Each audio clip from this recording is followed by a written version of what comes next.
오늘 본문은 이스라엘 백성들의 역사 신조에 해당되는 말씀입니다. 역사 신조. 여러분, 신조가 뭡니까? 신조. 우리가 대표적으로 알고 있는 신조가 사도신경이죠. 이런 걸 신조라 그러는 거예요. 신조는 하나님의 백성 공동체가 공통적으로 고백하는 공식적인 신앙 내용을 신조라고 합니다. 신조는 굉장히 중요해요. 신조를 딱 보면 우리가 뭘 믿고 있는가를 알 수 있어요. 개혁교회에는 여러 가지 신조가 있습니다. 하이델베르그 요리문답 들어보셨어요? 그 신조예요, 신조. 웨스트민스터 요리문답 들어보셨어요? 그것도 신조입니다. 우리 교단에는 대한예수교 장로의 신조도 있어요. 이 신조는 그 각 교단마다 다 신조가 있어요. 어떤 교회들은 교회들마다 신조를 정하는 데도 있어요. 신조는 그리스도를 고백하는 공동체가 무엇을 믿고 있는가를 구체적인 고백을 통해서 우리의 신앙 정체성을 아는 거예요. 내가 과연 뭘 믿고 있냐 말이에요. 이게 신조 속에 드러납니다. 근데 제가 앞에 오늘 말씀은 이스라엘의 뭐라고 했죠? 역사 신조로, 이스라엘 백성들의 역사 신조. 이 역사 신조가 뭐냐면은 이스라엘 백성들이 역사 속에서 경험한 하나님을 공통적으로 고백하는 내용이 역사 신조예요. 우리의 역사, 그러니까 우리의 역사, 우리 민족은 이렇다, 우리 조상들은 어떤 사람이었는가, 우리는 어떻게 하나님을 알게 되었는가, 하나님은 우리에게 어떤 분인가, 이 고백 속에 이스라엘 민족의 정체성이 들어있어요. 그러니까 오늘 이 구절은 신명기에서 너무나 중요한 구절입니다. 이스라엘 백성들이 누구인가, 이걸 딱 보여주는 겁니다. 자, 오늘 본문에 보면 이스라엘 백성들의 민족의 정체성을 26장 5절 보여주시면 뭐라고 이야기했느냐면은 방랑하는 아람 사람이라고 해요. 방랑하는 아람 사람. 방랑하는 아람 사람, 쉽게 이야기하면 떠돌이란 말이에요. 우리 민족은 떠돌이였다 이 말이에요. 이렇게 떠돌아다니는 사람들을 히브리인이라고 부릅니다. 히브리인. 이 히브리의 원래 뜻이 뭐냐면은 강을 건넌 사람들이란 뜻입니다. 강을 건너와 가지고 자기 땅이 없으니까 어떻게 되죠? 자꾸 떠돌아다니는 이 사람들이 히브리인이에요. 예컨대 이런 겁니다. 아브라함이 어디 강을 건너냐 하면은 유프라테스 강을 건너 가지고 가나안 땅으로 온 거죠. 그렇죠? 유프라테스 강을 건너서 왔습니다. 이스라엘 백성들은 어떻게 했죠? 출애굽할 때에 뭘 건너죠? 지금 설교 들고 있죠. 홍해를 건너서 광야로 들어갔어요. 이 물을 건넙니다. 자꾸, 그죠? 이스라엘이 물을 건너요. 광야 40년을 생활을 했습니다. 광야 40년 후에는 이스라엘 백성들이 가나안 땅으로 들어갈 때 뭘 건너서 들어가죠? 요단강을 건너서 가나안 땅으로 들어갑니다. 그래서 히브리인들이라는 말은 물을 건넌 백성들, 물을 건너왔다 이 말은 방랑한다는 거예요. 돌아다니다가 물을 건넜다. 이 방랑이라는 말을 제가 성경 사전에 찾아보니까 돌아다니다, 방황하다 이런 뜻을 가지고 있어요. 그런데 쏙뜻이 중요합니다. 쏙뜻이 뭐냐면 어떤 뜻을, 이 방랑이라는 뜻이 어떤 뜻을 가지고 있느냐 하면은 불안정하고 의지할 곳이 없는 삶의 상태를 방랑이라는 거예요. 불안정해요. 방랑하니까 불안정하죠, 그죠? 그 다음에 의지할 곳이 없어요. 그래서 여러분, 방랑이라는 이 표현은 좋은 말입니까? 안 좋은 말입니까? 그다지 썩 좋은 표현은 아닙니다. 여러분, 우리는 의지할 곳이 없이 불안정하게 떠돌아다니는 나그네들입니다. 나그네들. 여러분, 우리는 이 땅에 영원히 살지 않습니다. 잠시 있다 가는 거예요. 여러분, 다 잠시 있다 가는 겁니다. 여러분, 지금까지 살아왔던 삶의 순간을 되돌아보십시오. 시간이 빨리 갔어요? 시간이 안 가요? 너무 빨리 지나가고 있지 않습니까? 그러니까 우리는 잠시 있다 가는 겁니다. 적신으로 왔다가 적신으로 간다. 욥이 그렇게 고백했잖아요. 우리는 아무것도 가지지 않고 왔다가 또 갈 때도 아무것도 가지지 않고 가는 방랑하는 나그네들이다. 성경을 보면 이 믿음의 조상들도 떠돌이였습니다. 떠돌이. 이 아브라함은 아까도 말씀드렸지만 갈대아 우르를 떠나가지고 가나안 땅으로 들어가기 위해서 방랑했어요. 떠돌아다녔습니다. 강을 건너서 떠돌아다니는 히브리인이었다는 거예요. 여러분, 하나님이 가나안 땅을 아브라함에게 약속하셨지만 아브라함이 죽을 때까지 땅 한 평이 없었어요. 나중에 사라가 죽을 때 무덤을 하나 샀어요. 굴을 하나 샀어요. 그것밖에 없었어요. 하나님이 약속하셨지만 자기 손에 땅 한 평 없었단 말이에요. 이삭도 자기 아버지가 떠돌아다녔으니까 자기도 별 수 있어요? 떠돌아다닙니다. 가나안 땅과 블레셋 땅 여러 곳을 다니면서 이게 방랑한단 말이에요. 특별히 이삭은 우물을 잘 팠던 사람입니다. 우물을 파면 그 땅 사람들이 와가지고 우물을 빼앗아가 버리는 겁니다. 그러니까 다시 또 다른 곳에 가서 우물을 파는 거예요. 여기저기 돌아다니면서 우물을 팠다는 거예요. 여러분, 떠돌아다니는 것이 쉬울까요? 어려울까요? 쉽지 않습니다. 이게 쉬운 게 아니에요. 요즘이야 포장 이사해가지고 뭐 그냥 돈 주면 다 해가지만은 옛날에는 이사 한 번 가는 것이 거의 목숨을 거는 일이었어요. 목숨을 거는 일. 하물며 3,500년 전에는 어땠겠어요? 이사 한 번 하는 게 이게 쉬운 게 아닙니다. 야곱도 마찬가지. 야곱은 형 에서를 피해가지고 밧단 아람으로 도망했습니다. 야곱은 도망자입니다. 야곱의 별명은 도망자, 사기꾼. 맨날 도망 다녀요. 야곱이 도망했던 이 밧담 아람이 오늘 본문에서 방랑하는 아람 사람 할 때 그 아람 똑같아요. 내 조상들은 방랑하는 아람 사람이라고 할 때 그 아람이 야곱이 도망했던 밧담 아람입니다. 야곱은요 도망하는데 에서를 피해서 가나안 땅에서 아람으로 도망했고, 아람에서는 외삼촌 라반을 피해가지고 야반 도주해가지고 다시 가나안 땅으로 들어왔던 사람이에요. 항상 떠돌아다닙니다. 요셉도 마찬가지. 요셉도 형들의 미움을 받아가지고 그 땅에 정착을 못합니다. 아버지 밑에 정착을 못하고 어떻게 하는 거예요? 애굽으로 팔려갔어요. 13년 동안 남 밑에 있었어요. 이 방랑이죠. 감옥에 들어가 있어서 이 방랑이죠. 떠돌이 인생이다 이 말이에요. 이스라엘 백성들도 마찬가지입니다. 출애굽했는데 어떻게 합니까? 이 40년 동안 광야를 어떻게 하는? 정처 없이 떠돌아다니는, 목적지가 어딘지도 모르고 떠돌아다니는 거예요. 이 방랑자, 떠돌아다니는 떠돌이 생활. 여러분, 성경에서 말하는 방랑자는 세 가지 의미를 가지고 있는 것 같아요. 첫 번째, 정착하지 못하는 삶을 방랑자로 합니다. 정착하지 못하니까 방랑자죠. 왜 정착하지 못할까? 아까도 말씀드린 그것은 자기 소유의 땅이 없기 때문에 정착하지 못하는 거예요. 내 땅이 없고 내 손에 쥔 게 없으니까 자꾸 돌아다니는 겁니다. 자꾸 돌아다니는 거예요. 여러분, 내가 많은 것을 가지고 있으면 그 땅에 정착하면 됩니다. 집 짓고. 나 아무것도 없어요. 그러니까 여기저기 떠돌아다니는 거예요. 그 다음 정착하지 못하는 이유는 나를 반대하는 사람들이 많아. 나를 경계하고 나를 반대하고 나를 싫어하는 사람들이 많기 때문에 정착하지 못하는 겁니다. 아까 이삭 말씀드렸죠. 이삭은 가는 곳곳마다 우물을 뺏겨요. 이삭을 반대하는 사람, 이삭은 정말 온유한 사람인데도 불구하고 이삭을 반대하는 사람이 너무 많은 거예요. 그래서 이 방랑자 나그네들은 항상 반대에 부딪힙니다. 나를 싫어하는 사람이 많아요. 그러니까 그 땅에 정을 못 두는 거예요. 그러니까 또 떠돌아다녀야 되는 겁니다. 그러니까 여러분, 이런 방랑자의 삶은 참으로 고통스러운 삶입니다. 안동 사람들은 참 특이한 게 있어요. 여기에서 몇십 년 살아도 고향 사람이 아니면 들어온 사람이에요. 들어온 사람. 제가 몇 분한테 그런 말 들었습니다. 김성학 목사님, 나는 30년 돼도 들어온 사람이야. 우리 권세영 장로님도 그런 이야기 하시더라고요. 나는 목사님, 저는 들어온 사람입니다. 사람들이 그렇게 이야기한다는 거예요. 들어온 사람. 들어온 사람이 뭐예요? 여기 있는 사람이 들어온 사람을 인정하지 않는다는 거예요. 방랑자다는 거예요. 나그네다는 거예요. 아마 안동 분들은 잘 모르시는데 들어오신 분들은 알 거예요. 들어오신 분. 자, 두 번째, 방랑자는 의지할 데가 없어요. 의지할 데가. 앞에서도 말씀드렸지만 이삭은 맨날 자기가 판 우물을 뺏기죠. 여러분, 그 당시 우물은 지금의 우물이 아닙니다. 막 땅 파면 나오는 우물이 아니에요. 우물 하나 파기가 너무나 힘듭니다. 목숨 걸고 파야 돼요. 예전에 설교 시간 한번 보여드렸는데 우리는 우물 이렇게 깊게 그냥 이렇게 내리면 되지만 그 사람들은 이렇게 타원형으로 깊게 파고 들어갑니다. 그래야 우물을 겨우 얻는 거예요. 그래서 그 당시 우물은 생명을 의미해요. 우물이 있으면 사는 거고 우물이 없으면 죽는 거예요. 근데 이걸 뺏겨요. 의지할 데가 없습니다. 편들어주는 사람이 없어요.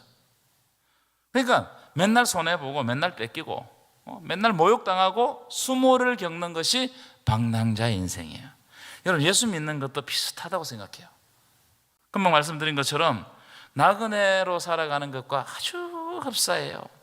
손해보라는 거예요. 예수님의 가르침은 좁은 길로 가라는 거예요. 참으라는 거예요. 용서하라는 거예요. 손해보라는, 수모를 겪으라는 거예요. 그래서 팔복 보십시오. 심령이 가난한 자는 복이 있나니, 애통하는 자는 복이 있나니, 뭐 이렇게 자꾸 잃어버리면 복이 있다는 거예요. 참 예수님 좀 가져라 하지 않고 없으면 복되다, 자꾸 그런 이야기를 해요. 사도 바울이 자기의 삶을 이렇게 평가합니다. 옥에 갇히기도 하고 매를 수없이도 맞고 여러 번 죽을 뻔하고 40에 하나 감한 매를 5번이나 맞고 3번 태장으로 맞고 1번 돌로 맞고 3번 파선하고 강의 위험과 강도의 위험과 동족의 위험을 당했다는 거예요. 무슨 말입니까? 자기가 떠돌아다니는데 자기 편이 없어. 자기를 편들어주는 사람이 없어. 자기를 막아주는 사람이 없어. 그러니까 어마어마한 고통을 당하는 거예요. 이 방랑자, 이 방황하는 인생, 참으로 여러분 고통스러운 일입니다. 우리의 삶의 인생이 다 그런 것 같아요. 자, 그래서 세 번째, 오늘은 세 번째 주제를 여러분들과 조금 나누고 싶어요. 세 번째 주제는 뭐냐? 그렇기 때문에 방랑자는 오직 하나님의 은혜로 살아가는 존재다. 무엇으로 살아가는 존재라고요? 방랑자는 하나님의 은혜로 살아가는 존재임을 믿습니까? 하나님의 은혜가 없으면 방랑자는 살 수가 없습니다. 광야 40년 하나님의 은혜가 없으면 어떻게 살겠어요? 생각을 해보세요. 자, 오늘 본문 5절 보실까요? 5절 보여주시면 우리 조상들은 방랑하는 아람 사람들인데 이 사람들이 애굽으로 내려갔다는 거예요. 그런데 거기서 크고 번성한 민족이 되었다는 거예요. 여러분, 이 말씀은 아주 짧은 말씀인데 이 말씀에는 하나님의 은혜의 역사가 딱 숨겨져 있어요. 그 당시에 요셉 당시에 어마어마한 기근이 요셉 땅 주변을 덮쳤는데 하나님께서 이게 일어날 것을 미리 아시고 누구를 먼저 보내시는 거예요? 요셉을 먼저 보내셔서 야곱 족속을 살려서 크고 번성한 민족을 만들었다. 이 이야기가 금방 말씀 속에 들어있어요. 무슨 말이에요? 하나님의 은혜, 하나님의 간섭하심, 하나님의 구원의 역사가 없으면 야곱 족속은 죽어 마땅한 민족이 되었다 이 말이에요. 그런데 하나님께서 생명싸게 보호해가지고 요셉을 먼저 보내시는 거예요. 하나님이 원하시는 곳으로 보내시는 거예요.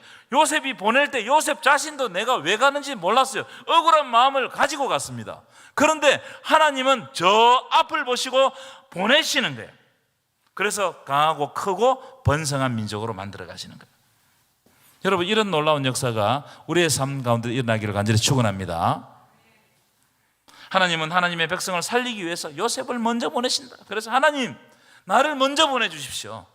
내가 우리 가정과 우리 교회와 내가 속한 공동체를 위해서 하나님께서 원하시는 축복의 통로가 되겠습니다. 잘 몰라요. 하나님 보내실 요셉도 몰랐습니다. 억울한 마음 가지고 있었어요. 그런데 하나님께서 요셉을 보내셔서 일하시는 거예요.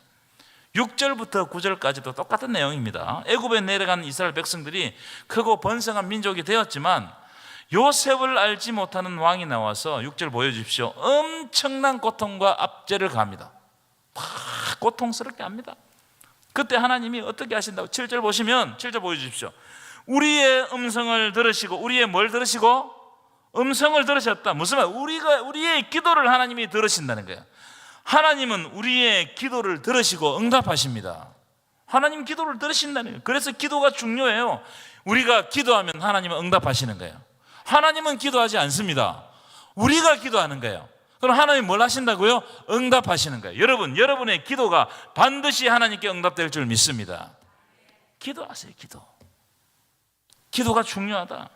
어떻게 응답하시느냐? 8절 보여주실까요? 8절 보시면 강한 손과 편팔과 큰 위엄과 이적과 기사로 애굽에서 인도하여 내시는 거예요. 놀라운 일이죠. 기도했는데 하나님은 이미 구원하시기로 작정하셨어요.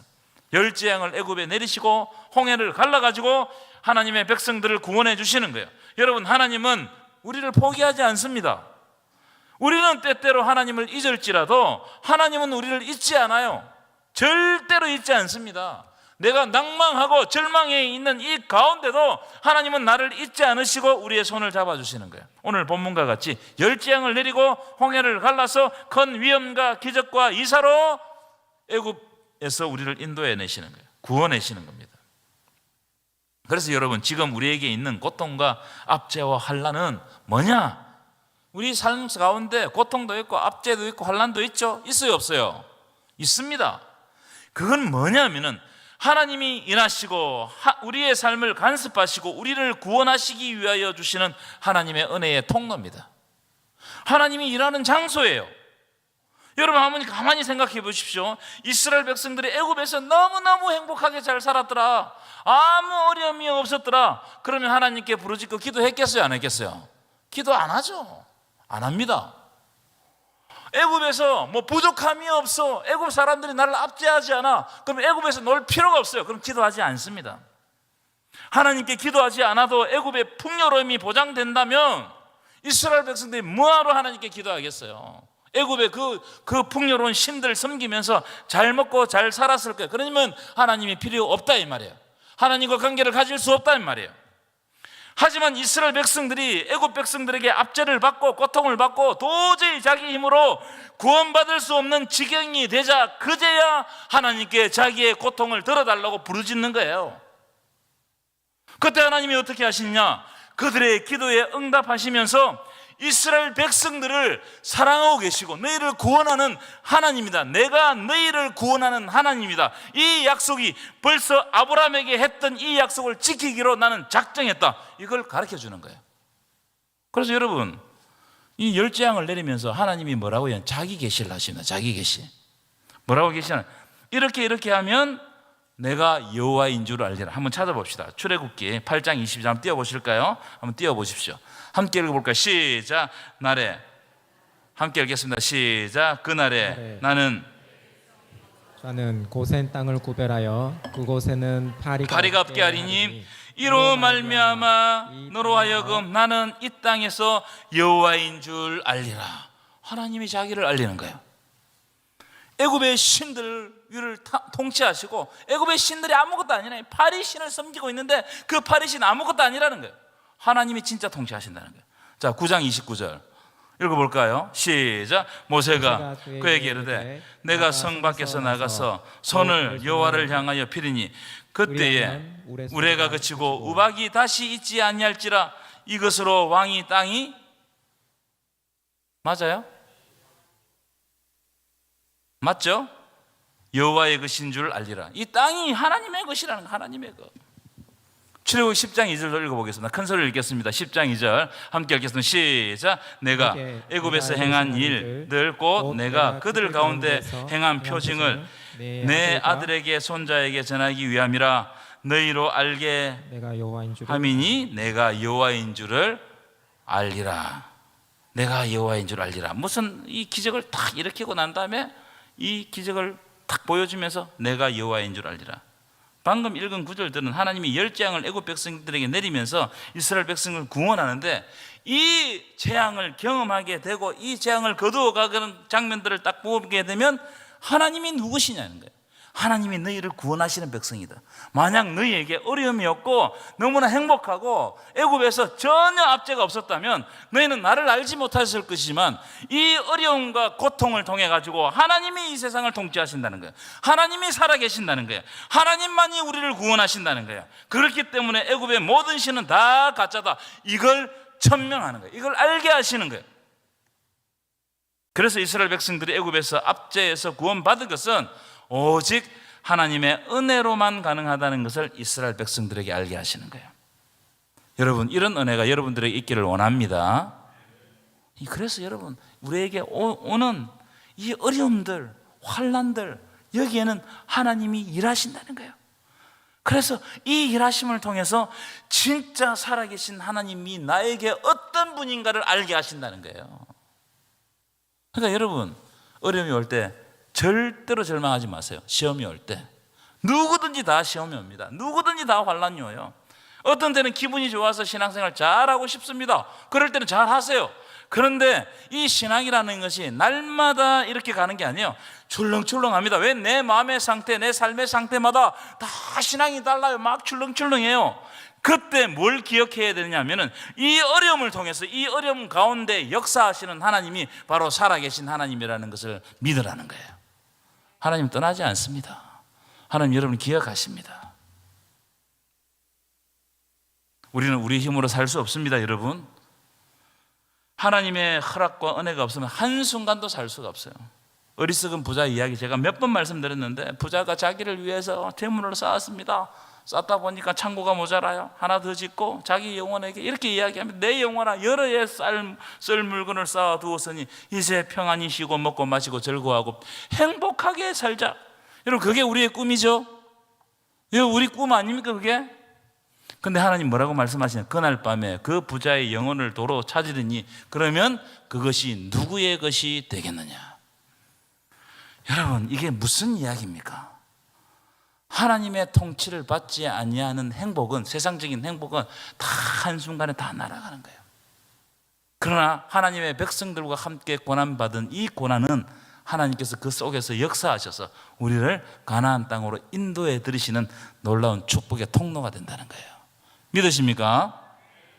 그래서 여러분, 오늘 본문을 보셨던 이 말씀들을 여러분의 마음에 깊이 기억하시기를 축원합니다.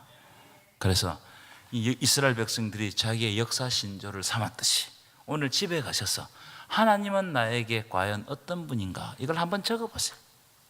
하나님은 어떤 분인가? 내 삶 가운데 하나님은 어떻게 역사하셨는가? 이런 것을 적어가지고 여러분의 후배들에게, 자녀들에게 물려주세요. 나에게 역사하셨던 하나님. 이스라엘 백성들은 방랑하는, 자기 조상들이 방랑하는 아무것도 아닌 그런 존재들이었습니다. 그런데 하나님이 붙드심으로 말미암아 이들이 크고 번성한 민족이 되었다는 거예요. 여러분, 우리도 그런 하나님을 붙잡으면 하나님께서 우리 가문 위에, 우리 교회 위에 그런 축복을 내려주실 줄 믿습니다. 그래서 나에게도 이 신조가 있어요. 내가 뭘 믿는가? 하나님은 나에게 어떻게 드러나셨는가? 그래서 그 우리들에게 나타나신 그 하나님을 기억하고 후대에게 물려줄 때 그 하나님의 놀라운 역사들이 끊어지지 않냐고 우리 가문 가운데 여전히 흘러가게 될 줄 믿습니다.